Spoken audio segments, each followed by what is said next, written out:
welcome back to Wild and Free Art. In today's video, I am going to share with you how I make some collage papers using the jelly plate. I'm doing this as my prompt for Junk Journal July, which I've spoken to you about in a previous video where I was making little butterfly letters for the butterfly theme. I hope that those of you that are participating are having a great time with this challenge, and I am loving the work that I have seen so far in the group. It's beautiful. Everyone is just so talented. The collage papers that I am making today are ones that I'm going to be using for an artist book that I have been wanting to do for pretty much years now. I know that in previous videos you've asked me to follow along while I make an artist book, so I've decided to take you with me on this artist book in particular. It's going to be a gel print collage, and the theme is going to be birds, but in a very international context. But I'll give you more information about that when I actually sit down and explain more about my project. In the meantime, I hope you enjoy and get inspired to pull out your jelly plate and gather things in your garden and around the house, and grab your paints in your stash or go through your kids' stash like I did and create some awesome texture and yumminess.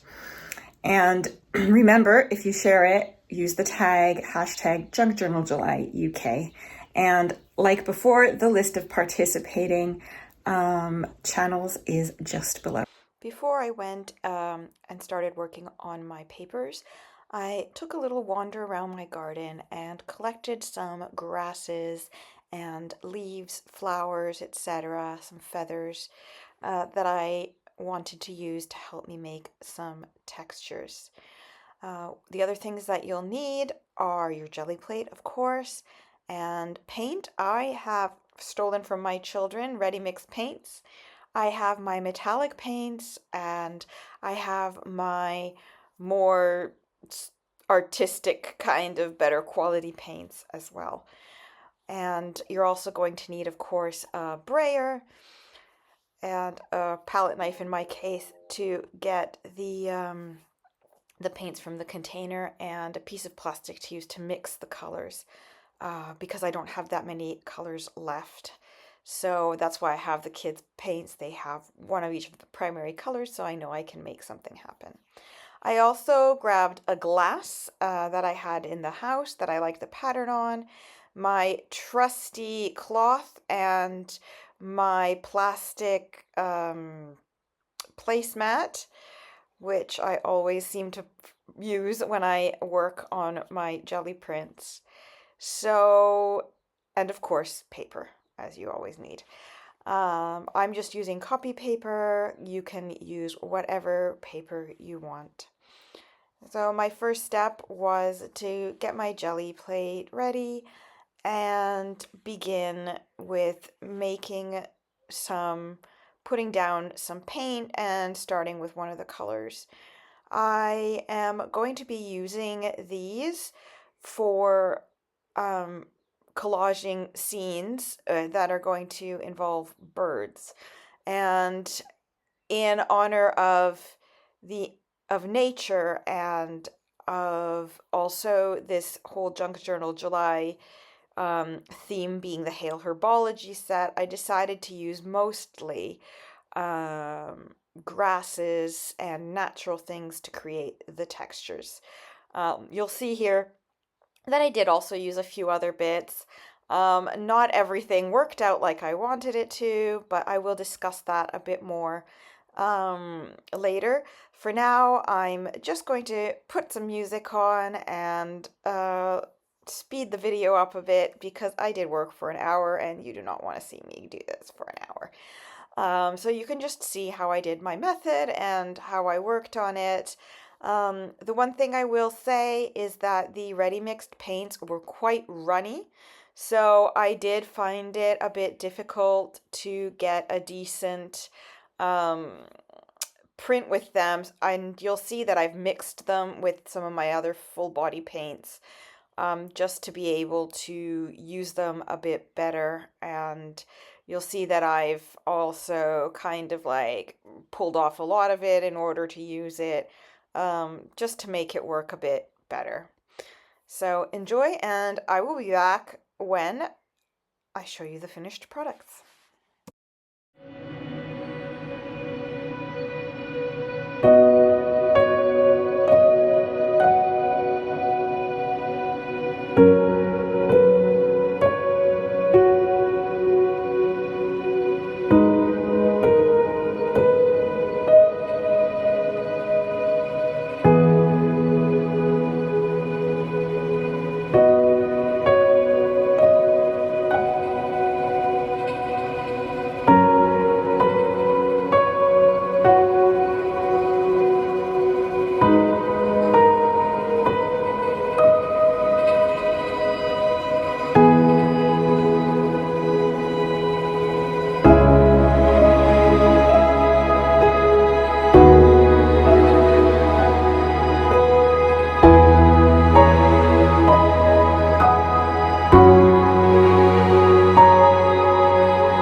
So here are the results from my jelly printing session. I did a few more off camera because I figured you guys didn't want to sit there and watch me do jelly prints for like an hour.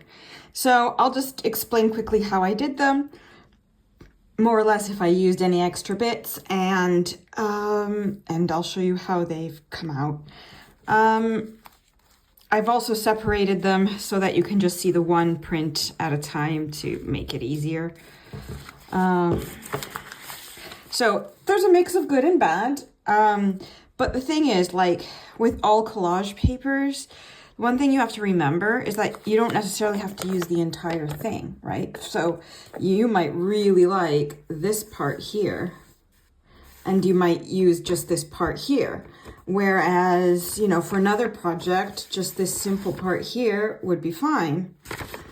So in this one here, I think I basically used a piece of newspaper to clean off the plate, and a little bit of the ink transferred. And then I just went over it with some of that blue poster paint, which is quite runny. and it mixed together with the gunk, and it came out with this fairly interesting texture, which I kind of like. I especially like this part here. Here, I didn't do anything. I was trying, I believe here, I did have some plants on there and I tried, but I didn't let it dry enough. And it ended up just kind of smearing everything. That's why it's important to let it really dry if you want to do a proper transfer like that. Let's just do it this way. This one, however, I absolutely love. It's possibly my most favorite one of today's session. I adore the texture, the layers, the color. It just feels like you can go in there and feel all the, ooh, there's even a seed attached to that. You could just feel all the different levels and stuff to it. It's so, so nice. Just love it. Absolutely love it. So what I did here was I actually did 3 different layers. I did yellow and I put some of the grasses down, took off the excess, let it dry. Then I put on a layer of gold and I put a few more grasses on it, took off the excess, let it dry.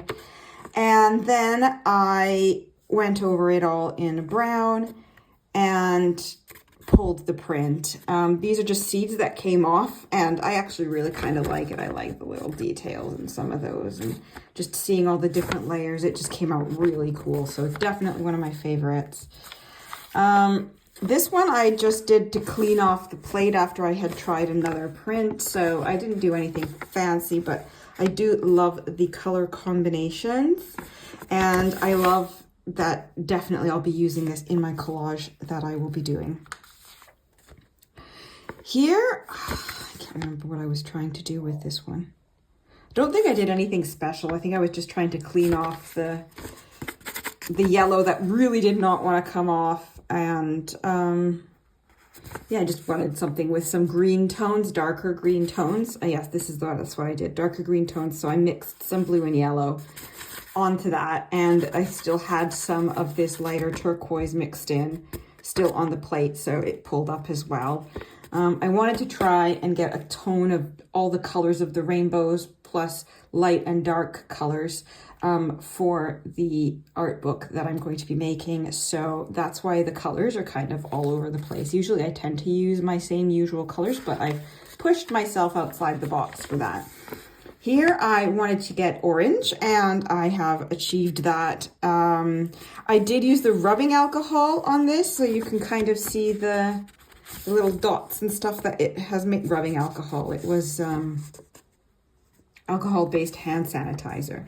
And somehow I even got a string in there and it left this kind of cool pattern on it. So that's neat. So you just kind of like, maybe I just want this color, this piece in my collage, and that's all I need from this. It doesn't need to be tossed away or not used. This one, for example, is one that I did not like. I don't like how it came out in general, but that being said, I like the little grunginess here on the side with the purple. So I know I'll probably use that. And maybe here as well, a little bit of that grunge there. So there is definitely some room to take bits and pieces that I do like.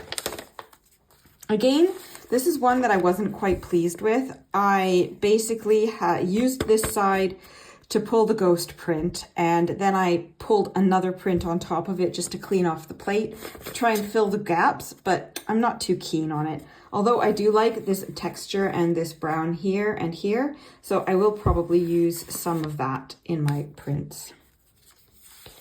This was another one done with the rubbing alcohol and the copper. So I put the copper down, I put the rubbing alcohol on it, I let it sit for a good 10 minutes to make sure it had dried, and then I put the turquoise on it and I pulled it. The turquoise was a bit runny, so it kind of smudged here, but it came out all right. Not one of my best pieces, but it's all right.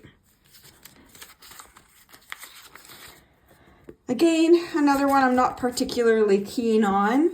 but I do like the tones of blue and this kind of grungy, coppery section and the shine it gives. So definitely I'll be using pieces of this. This one was very simple, but I still liked it. I believe I hit the plate with some of the grass seed heads to kind of get these little lines going and stuff like that randomly. And I quite like how it came out. It's kind of like verdigris, kind of tarnish patina type of thing. This is one of the few where I was actually able to manage to get an actual print out of it. So this one actually I did with 2 pulls. So first I pulled the background because I wanted some yellows, and then I did the flowers.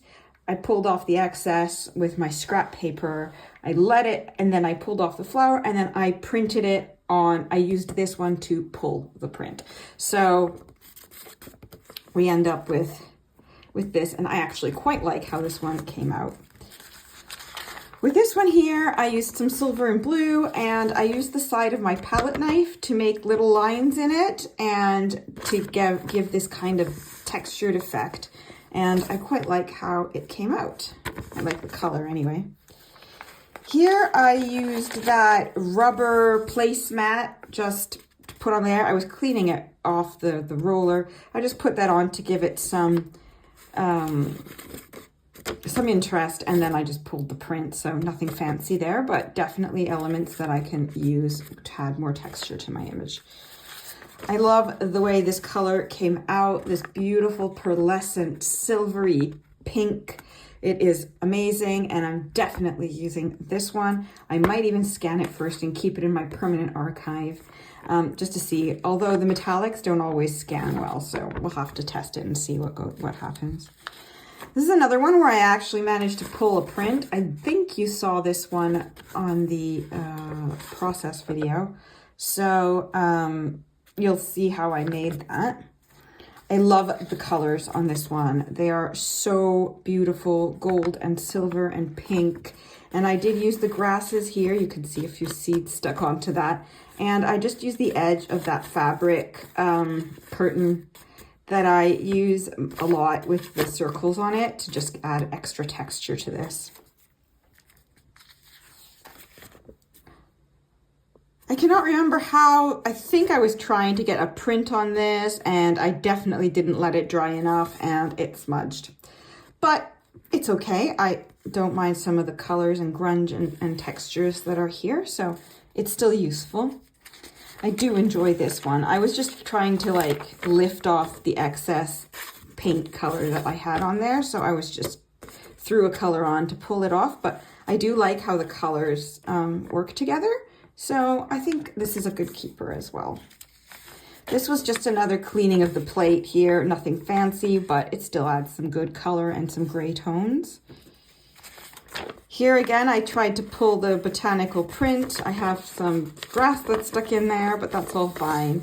Nothing too great, but this part is quite nice. I really quite like that grunginess to it. This is the one I did with the feather, and I did that on screen. And so now you can see what it looks like now that it's dry. Mixed feelings about this one. It kind of looks like I took my finger on it and smeared it. But there are some details of the feather on there, and especially here, this bit here, so it's good. I also kept my roll-off papers because sometimes they can surprise you. And as I said before, all you need is a small section. So this was the newspaper that I had underneath my jelly plate, and I really like how these colors kind of all merge together and the different layers and textures it has. And you can't see the writing really from the newspaper underneath, so I think it still could be very well used for the collage. And even if there is some writing showing, that's okay. This is one of my roll-off pull sheets. I really like how this orange came out and the texture and the feelings of that one. So I know I want to use parts of that. And nothing too much here, but there's definitely bits that can be, you know, used to fill things in. This is the other one. And I just, I love the copper sheen to it and how some of these blues came in. Nothing too fancy on this side, but again, you've got some greens that you can use, some nice bright yellows that can be used, some other green colors here. So bits of this can certainly be used for the project. So I really hope that you got some ideas from watching this video and that you are having a great time following along with Junk Journal July. This is going to be my last video for the month, but I will still be coming up with more videos because the next one I'm going to be starting to work on my artist's book. And as you have asked to see more of my art books process, then I will take you along with me as I work on this one, which has been a long time in the making. I can guarantee that. In the meantime, happy crafting and have a wonderful day. Bye-bye.